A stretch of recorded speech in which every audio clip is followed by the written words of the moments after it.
জলে ঢেউ দিয়ে জল তুলছে।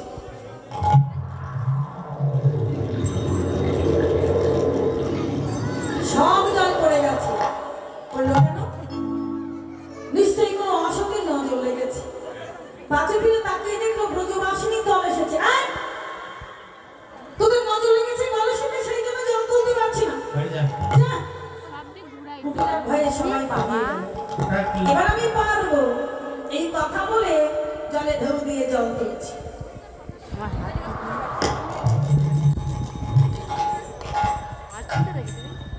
জল পড়লো কেন?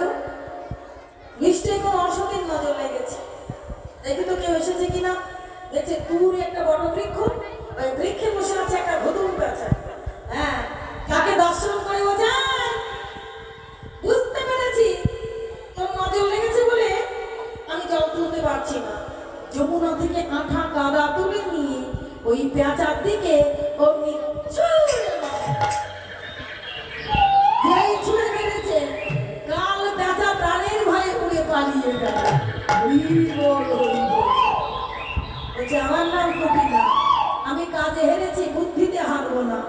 যমুনার জলে নেমে কোমর অব্দি ভিজিয়ে নিয়ে যশোমতীর ঘরের পাশে গিয়ে বসন্তা চিপে চিপে জল ফেলে কাদা কাদা করে পড়ার ভান করে মাকে ডাকবো। ঠিক তাই করেছে। এবার চিৎকার করে ডাকছে, ও মা!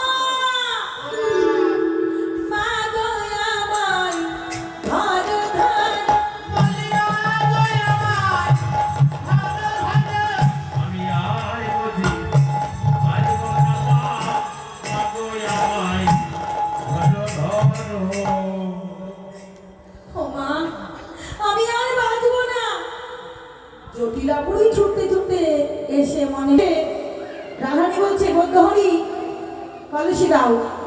এবার রাধারানী কি করলো? শ্রী যমুনায় গিয়ে যমুনাতে ঢেউ দিতে বিস্ময় ওঠে নাচন দিতে। আরে যমুনাতে ঢেউ দিতে বিস্ময় ওঠে নাচন দিতে। ভিন্দের অভি তারি শ্যাম রাই দাঁড়ায় আছে গো। ঢেউর মাথায় মাথায় গোবিন্দ দাঁড়িয়ে ইঙ্গিত করছে।